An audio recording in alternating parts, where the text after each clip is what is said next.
Para a nossa reflexão, gostaria de encerrar a nossa pequena série de 4 mensagens baseadas nas bem-aventuranças do Apocalipse. Jesus proferiu 9 bem-aventuranças no Sermão do Monte, registrado em Mateus capítulo 5, e ao longo do livro de Apocalipse, ele revelou a João, na ilha de Patmos, algumas bem-aventuranças, 7 no total, que certamente são importantíssimas para compreendermos como podemos de fato ser felizes. Eu gostaria apenas de relembrar aquelas que compartilhei no domingo passado e hoje pela manhã, e depois seguir para as outras 2 que compartilharemos nesta noite. Diz assim a palavra do Senhor em Apocalipse 1, verso 3: Bem-aventurados os que leem e também os que ouvem as palavras desta profecia e guardam as coisas que nela estão escritas, porque o tempo está próximo. Apocalipse 22, verso 7 nos diz: Venho em breve. Bem-aventurado aquele que guarda as palavras da profecia deste livro. E no capítulo 16, verso 15, o Senhor afirmou: Eu venho como ladrão. Bem-aventurado aquele que está alerta e tem consigo as suas vestes, para que não ande nu e não se veja a sua nudez. Também no capítulo 22, verso 14, Bem-aventurados os que lavam as suas roupas, para que tenham direito à árvore da vida e possam entrar na cidade pelas portas. E Apocalipse 19, verso 9, que compartilhamos hoje pela manhã: Bem-aventurados os que são chamados à ceia das núpcias do Cordeiro. Disse-me ainda: estas são as verdadeiras palavras de Deus. Apocalipse 19, verso 9. Bem-aventurados os que são chamados à ceia das núpcias ou das bodas do Cordeiro. Estas são as verdadeiras palavras de Deus. Agora nós encontramos mais 2 que eu gostaria de deixar aqui com os irmãos. E a primeira delas está em Apocalipse 14, verso 13. Você pode abrir a sua Bíblia, Apocalipse 14, verso 13. Então ouvi uma voz do céu que dizia: Escreve, bem-aventurados os mortos que desde agora morrem no Senhor. Sim, diz o Espírito, para que descansem dos seus trabalhos, pois as suas obras os acompanham. Por conta disso, por conta deste verso, eu gostaria de lembrar que feliz é aquele que morre no Senhor. Feliz é aquele que morre no Senhor. Charles Erdman diz que morrer no Senhor seria morrer como nosso Senhor morreu, como nosso Salvador foi crucificado, dando testemunho no seu nome e amparado na sua graça. Então, morrer no Senhor significa morrer como Jesus morreu, testemunhando de Jesus, vivendo o Evangelho de Jesus até o fim, até o momento da sua morte, até o momento da sua partida para a eternidade. No Ministério Pastoral, nós convivemos com a morte o tempo todo, porque procuramos estar junto às pessoas nos momentos de perda dos seus entes queridos. Esta bem-aventurança parece um paradoxo, justamente por conta dessa atividade pastoral. Nós encontramos sempre as pessoas chorando, e mesmo quando perdemos um ente querido, nós estamos chorando, mas aqui Jesus está dizendo: bem-aventurados os mortos, felizes são os mortos. Ele não está falando daqueles que ficam e sentem saudades daqueles que morreram, mas está se referindo àqueles que morrem no Senhor. Feliz é aquele que morre no Senhor. Morre no Senhor porque morre com fé no Senhor, morre com esperança no Senhor. Como é triste morrer sem o Senhor. Já acompanhamos relatos de pessoas que entraram em desespero na hora da morte, justamente porque lhes faltou esperança. Esperança. E é essa esperança que temos no nosso coração, de que um dia estaremos com Jesus para sempre, estaremos com Ele por toda a eternidade, essa esperança faz toda a diferença ao longo da nossa vida e também na hora da nossa morte. Porque dessa forma poderemos esperar estar com o Senhor para sempre. Como é triste morrer sem o Senhor. Quem morre sem o Senhor, morre sem esperança, morre sem paz, morre inseguro, confuso, sem convicção daquilo que lhe aguarda após a morte. A pessoa que morre assim, morre sem ter a convicção de que ouvirá Jesus lhe dizer naquele momento: vinde benditos do meu Pai e recebei por herança o reino que vos está preparado desde a fundação do mundo. Vinde benditos de meu Pai. Que palavra preciosa, que eu espero ouvir, você certamente gostará muito de ouvir essa palavra. Aquele dia em que fecharmos os olhos para este mundo, nós poderemos ouvir Jesus nos dizer: vinde benditos de meu Pai. Venham benditos do meu Pai, recebam o reino que está preparado para vocês desde a fundação do mundo. Morrer sem o Senhor é morrer com dor, com a dor de não ter aproveitado as oportunidades que teve para se acertar com o Senhor, para ajustar a sua vida aos propósitos do Senhor, para viver segundo a vontade do Senhor.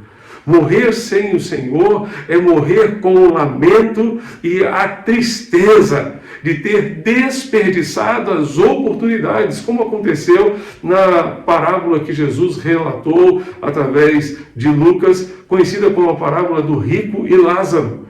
O rico no inferno era atormentado após a sua morte. Lázaro, pelo contrário, estava no seio de Abraão, que representa o céu para mim e para você. O rico lamentava o fato de não ter aproveitado as oportunidades que teve para acertar a sua vida com Deus, para ajustar-se aos propósitos de Deus.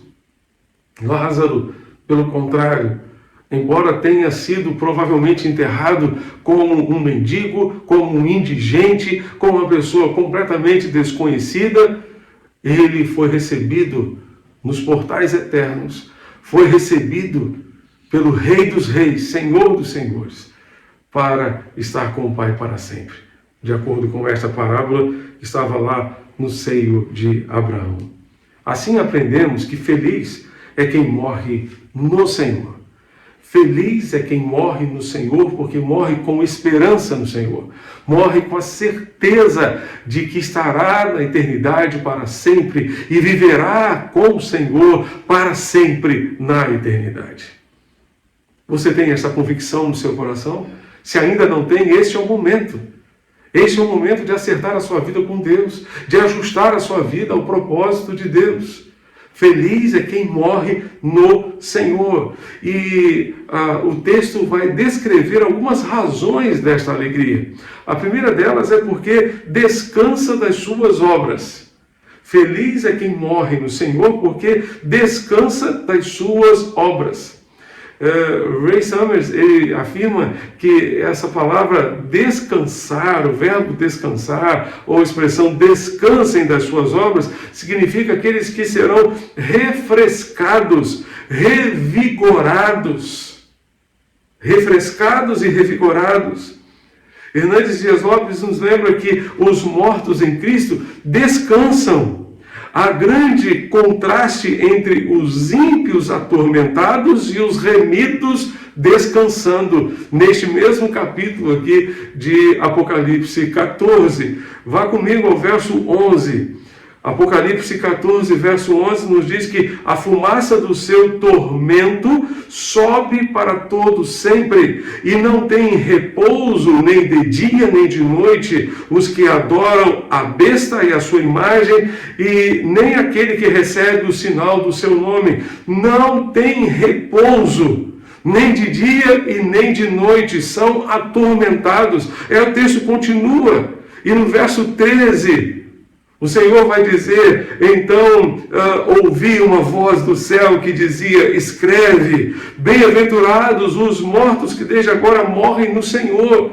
Quem morre sem o Senhor é atormentado, mas quem morre no Senhor descansa, e descansa das suas obras, para que descansem dos seus trabalhos, pois as suas obras os acompanham. De que os cristãos estão descansando? Estão descansando dos seus trabalhos. A palavra trabalhos aqui significa, no grego, labor, intenso trabalho e fadiga. Labuta sobre grande adversidade, inclusive sobre provações e perseguições. Os cristãos estão trabalhando, estão servindo e um dia encontrarão descanso. Descanso no Senhor. Os cristãos serão refrigerados depois de uma luta intensa, depois de uma grande batalha. Certo autor afirma ou revela o sentido desse refrigério após o trabalho e as lutas desta vida. Ele diz, o lavrador, de volta do trabalho diário, caminha a passos largos para o seu lar amigo, porque ele espera chegar em casa e poder repousar, poder descansar e ter um tempo de refrigério, ter um tempo de descanso. O céu é o nosso lar e é lá que nós vamos descansar efetivamente.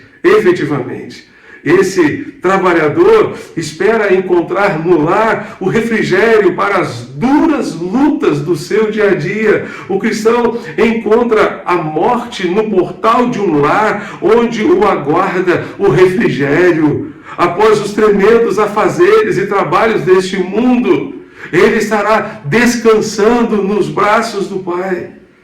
Justamente por isso, nós vamos encontrar em Apocalipse 21, de 1 a 8. Você pode abrir a sua Bíblia. Apocalipse 21, de 1 a 8, descreve esse ambiente de descanso, de refrigério que nós encontraremos no nosso lar eterno.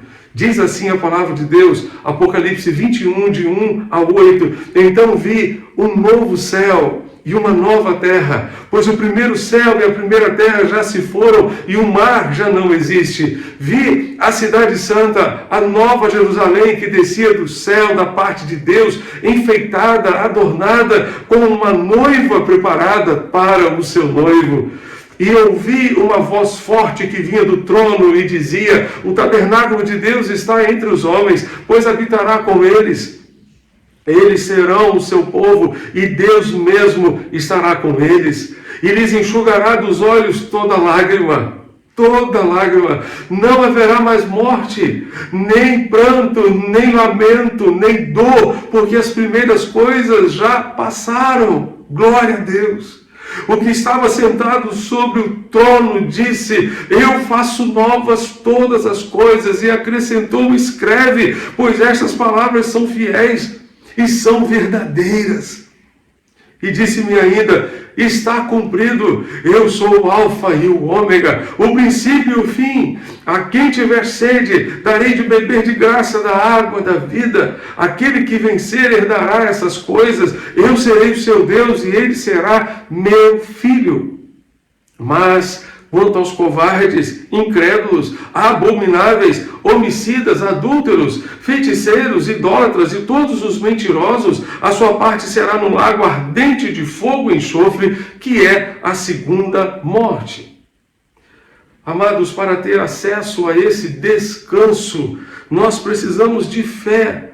O texto nos diz aqui no verso 8, quanto aos covardes, aos incrédulos, a sua parte será no lago ardente de fogo e enxofre, que é a segunda morte.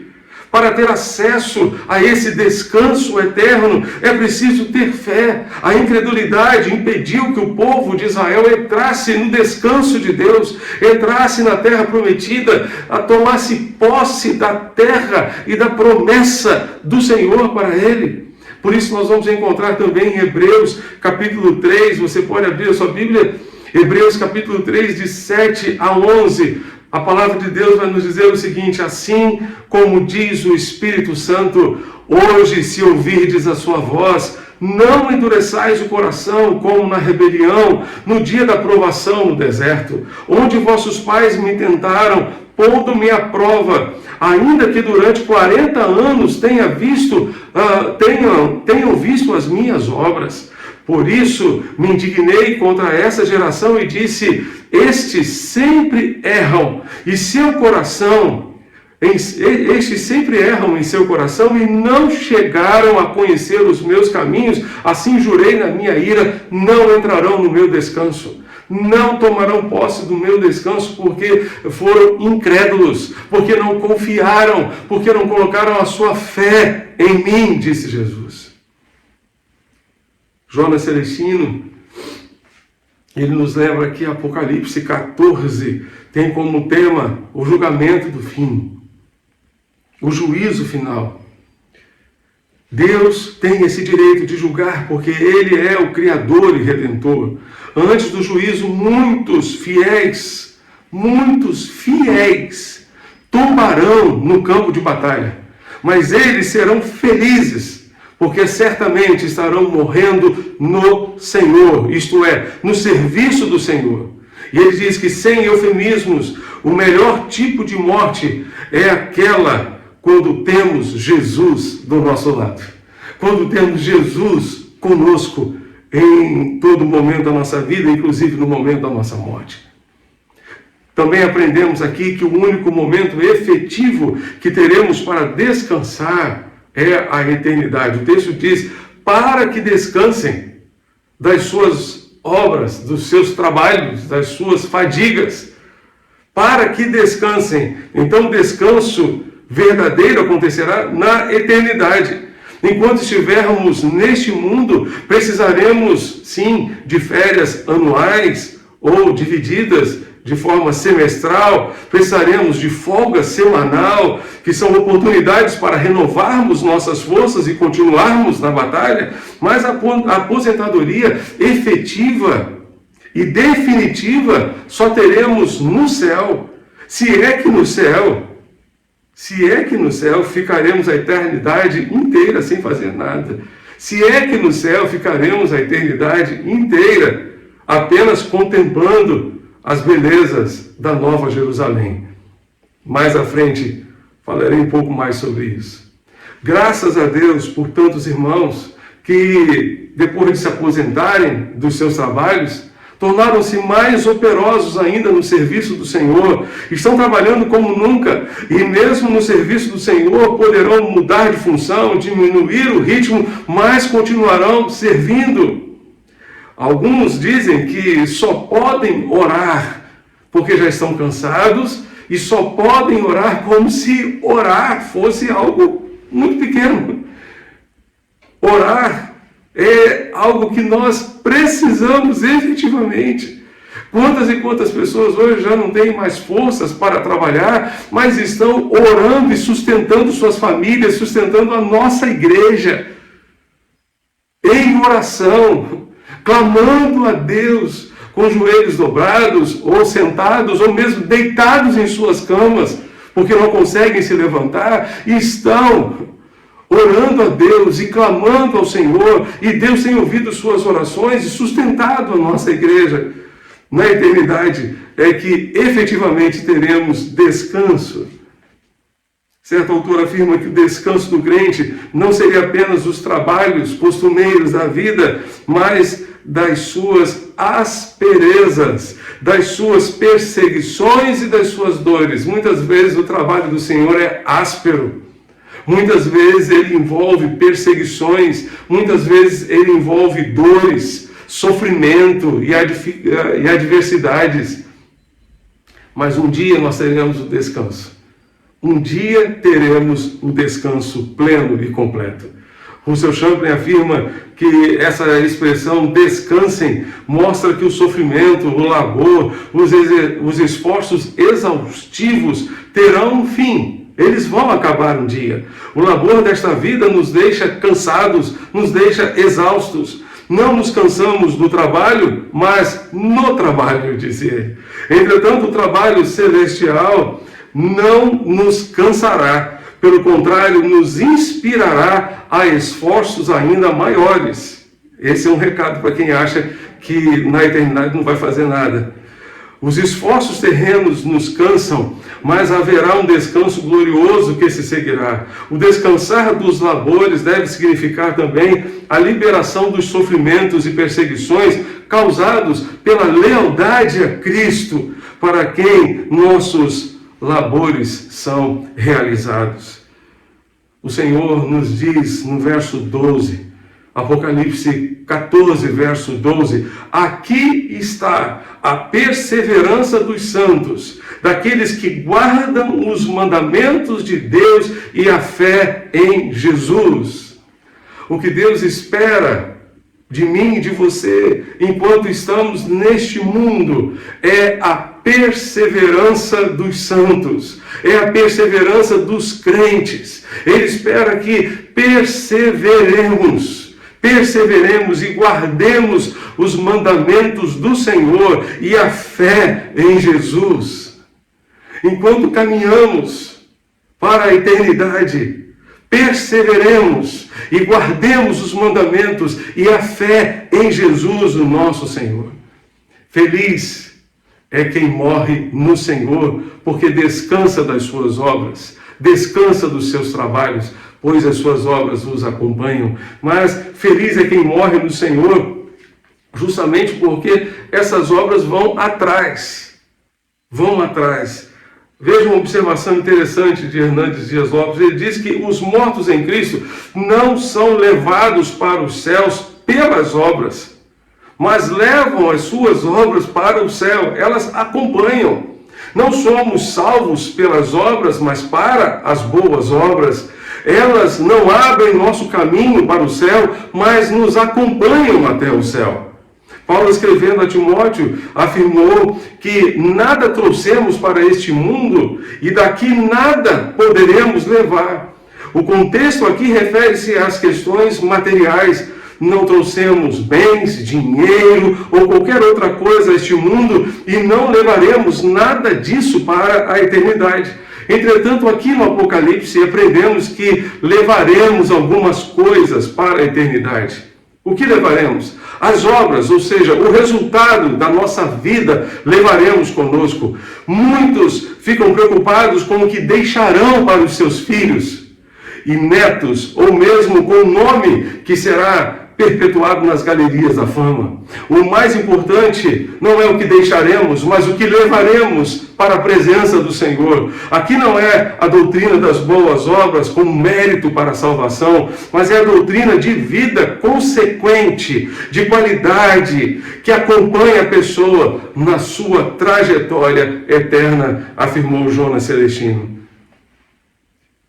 Ray Summers afirma ainda que os esforços que o cristão faz constituem uma parte do conjunto de realizações que conduzem à vitória final. Mas parece que a passagem quer dizer mais do que isso. Quer dizer que o cristão que morre no Senhor percebe que não perdeu as suas obras, seus esforços. Ele leva consigo as suas obras legítimas, obras que realizou para a glória de Deus. Não entra no céu de mãos vazias, mas como quem aproveitou cada oportunidade que teve para investir o que é e o que tem naquilo que é eterno, naquilo que é de benefício para a sua causa, para a obra do Senhor. As obras, um detalhe muito importante é que as obras que não resultam na glória do Senhor virarão simplesmente palha e cinza, afirmou o apóstolo Paulo. As obras que não resultarem, as obras que nós realizarmos neste mundo, que não resultarem na glória do Senhor, simplesmente virarão palha e cinza. Abra sua Bíblia em 1 Coríntios capítulo 3. 1 Coríntios 3, de 10 a 15. Nós encontramos a seguinte palavra do Senhor: segundo a graça de Deus que me foi dada, lancei o alicerce como sábio construtor, e outro constrói sobre ele, disse Paulo. Mas cada um veja como constrói, porque ninguém pode lançar outro alicerce além do que já está posto, o qual é Jesus Cristo. E se o que alguém constrói sobre esse alicerce é ouro, prata, pedra preciosa, madeira, feno ou palha, a obra de cada um se manifestará. A obra de cada um se manifestará, pois aquele dia, o dia do Senhor, a demonstrará, porque será revelada pelo fogo, e o fogo testará a obra de cada um. Se a obra que alguém construiu permanecer, este receberá recompensa. Se a obra de alguém se queimar, este sofrerá prejuízo, mas será salvo, como alguém que passa pelo fogo. Como alguém já disse, chegará no céu chamuscado, cheirando um pouquinho a fumaça. Passará pelo fogo, porque a obra será testada pelo fogo. As obras que de fato terão valor eterno são aquelas que nós fazemos hoje e que resultam na glória de Deus. Qualquer coisa que façamos que não resulta na glória de Deus virará cinzas, virará palha, queimada pelo fogo. O galardão ou herança do crente está nas suas obras, no seu caráter formado, na influência exercida, nos frutos alcançados. É interessante perceber que as obras vão para o céu, mas também ficam aqui na terra como testemunho e legado para as próximas gerações. Quantas pessoas deixaram legados preciosos para as gerações que vieram depois da sua morte? O James Hunter, naquele livro muito precioso, O Monge e o Executivo, ele fala a respeito de um estudo sociológico feito a partir de uma pesquisa com 100 pessoas de mais de 90 anos. Observe, 100 pessoas com mais de 90 anos de idade. Eles tiveram que responder a uma simples pergunta. Que pergunta era essa? Se você tivesse a oportunidade de viver a sua vida outra vez, o que faria de maneira diferente? Eu vou repetir. Se você tivesse a oportunidade de viver a sua vida de uma maneira diferente, o que você faria diferente? Se você tivesse a oportunidade de viver outra vez, o que você faria diferente? Bem, as 3 principais respostas foram essas. Eles disseram que se arriscariam mais, refletiriam mais antes das suas atitudes e realizariam mais coisas que permanecessem depois que eles se fossem. Se empenhariam mais por deixar um legado para as próximas gerações. Isso me faz lembrar de um rei chamado Jeorão, que de acordo com 2 Crônicas 21, verso 20, morreu sem deixar de si saudades. Ele não deixou legado algum, não deixou boas lembranças, não deixou saudade. Nós precisamos pedir a Deus que nos ajude a deixar um legado para as próximas gerações, enquanto, pela sua graça, carregaremos também as nossas obras. Essas boas obras nos acompanharão para a eternidade e nós, ao mesmo tempo, as deixaremos como referência, como legado para as próximas gerações. Em segundo lugar, gostaria de compartilhar a última bem-aventurança desta série.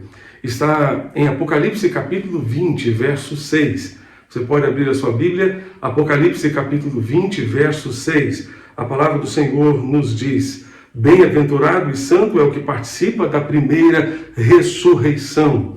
A segunda morte não tem poder sobre eles, mas serão sacerdotes de Deus e de Cristo e reinarão com ele durante os 1000 anos. Bem-aventurado e santo é aquele que participa da primeira ressurreição e não sofrerá o dano da segunda morte. Em Apocalipse, nós encontramos essa referência a 2 mortes. O que significaria isso? A primeira morte é a morte física. a qual todos nós sofreremos. Mas a segunda morte é a morte eterna, é a morte espiritual.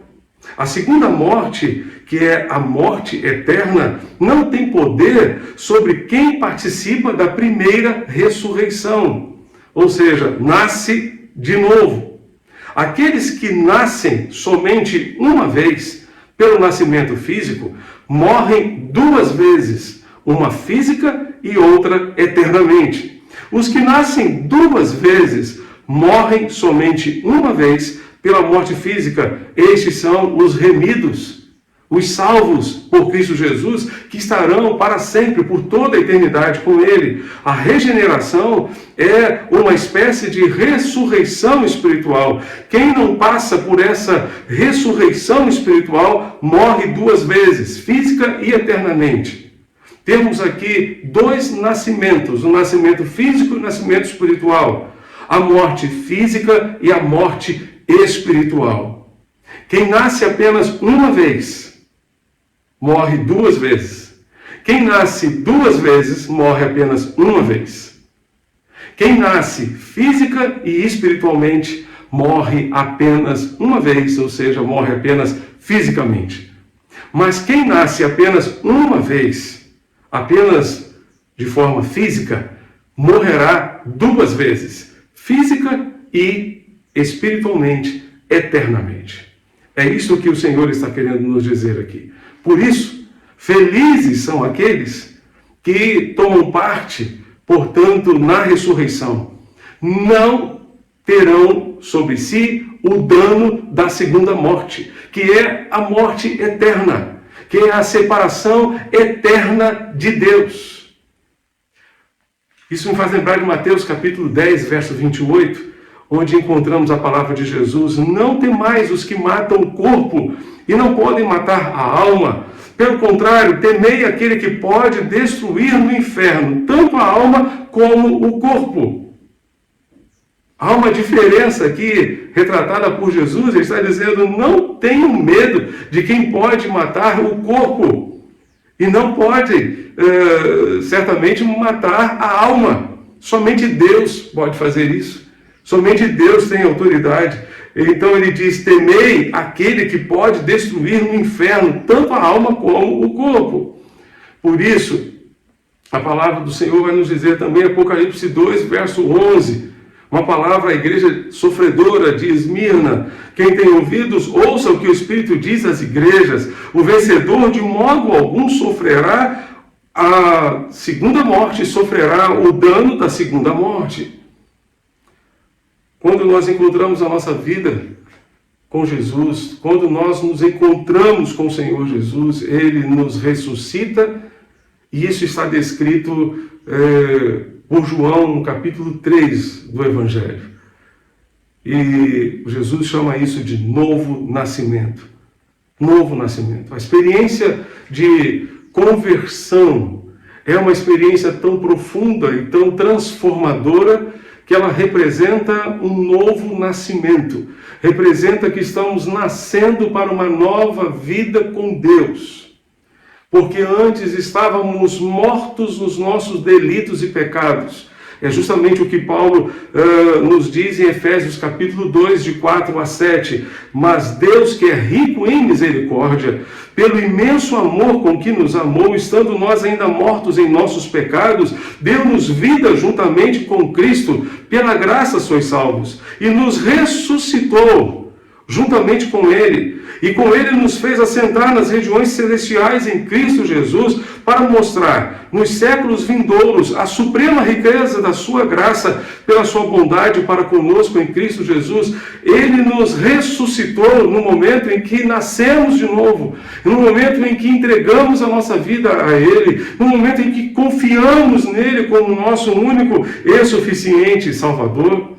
A primeira ressurreição está ligada ao novo nascimento. É uma referência à conversão do crente, pois só a conversão nos livra da morte eterna, a segunda morte, ou seja, da completa separação entre nós e o Senhor, de forma irreversível. Por isso, feliz é quem nasce duas vezes. Feliz é quem nasce duas vezes. Feliz é quem tem acesso à presença de Deus agora e na eternidade. Para que tenha essa felicidade, você precisa nascer de novo. O novo nascimento é, portanto, esta representação da conversão que implica arrependimento e fé. Uma volta para Deus, uma volta aos propósitos de Deus. Portanto, arrependa-se dos seus pecados e creia em Jesus como seu único e suficiente Salvador. Entregue a sua vida a Ele. A transformação que Ele fará em você será tão grande e tão profunda que você experimentará o novo nascimento, ou seja, você renascerá para uma nova vida com Deus e jamais sofrerá o dano da segunda morte. Você poderá morrer, sim, se Jesus não chegar antes, mas morrerá uma vez só. Morrerá apenas fisicamente. Não experimentará a morte eterna, que significa separação eterna de Deus. Que o Senhor, para tanto, nos ajude e nos abençoe. Amém. Você tem certeza da sua salvação? Você tem certeza de que naquele dia em que fechar os seus olhos para este mundo, você os abrirá na presença de Deus e você ouvirá Jesus lhe dizer: venha, bendito do meu Pai, e receba por herança o reino que está preparado para você desde a fundação do mundo.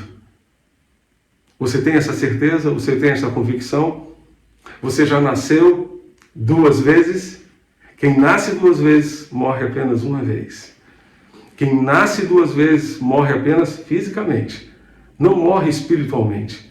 Não morre do ponto de vista daquela separação eterna de Deus. Morre apenas para este mundo, mas viverá para sempre na presença do Senhor, olhando para o rosto de Jesus, descansando das suas obras e fazendo aquilo que o Senhor certamente deseja. Você tem essa certeza? Se ainda não tem, esse é o momento de você entregar a sua vida a Jesus e nele confiar como seu Salvador pessoal. Se você deseja entregar a sua vida a Jesus, eu quero orar com você e por você. Feche os seus olhos nesse momento e acompanhe-me nesta oração. Pai Celeste, contempla cada pessoa que nesta noite está entregando a sua vida a Jesus. Está, ó Deus, entregando-se ao Senhor para experimentar um novo nascimento e viver uma nova vida contigo. Ó Deus, quando entregamos nossa vida a Jesus, quando nascemos de novo, cremos que morreremos no Senhor. Cremos que morreremos apenas para este mundo, mas viveremos por toda a eternidade contigo, para sempre, na tua doce e gloriosa presença. Ó Senhor amado, dá a cada um a convicção, dá a cada um a certeza de que, ó Deus, um dia estará contigo para todo sempre. Não por causa das suas obras, mas por causa de Jesus, por causa da obra de Jesus na cruz, por causa da sua fé, da sua confiança plena no Senhor Jesus. Pai querido, estes que estão entregando suas vidas a Cristo neste momento, escreve seus nomes no livro da vida e concede a cada um a certeza da sua salvação. Nós te pedimos, ó Deus, por aqueles que estão se reconciliando, voltando aos caminhos do Senhor, ajuda-os a perseverarem. A tua palavra nos diz: aqui está a perseverança dos santos, daqueles que guardam os mandamentos e a fé em Jesus. Ó Deus, se nós temos conosco alguém que em algum momento da sua vida deixou de perseverar, deixou de guardar os mandamentos do Senhor e a fé em Jesus, que este seja um momento de reconciliação, seja um momento de volta para Ti. Ó Deus, em nome de Jesus, faz esta obra em nosso meio, para a honra e glória do Teu santo nome. E renova nos nossos corações essa esperança de que um dia partiremos para estar contigo e contigo estaremos para todo sempre. Amém e amém. Que o Senhor continue abençoando você e sua família, hoje e sempre. Amém.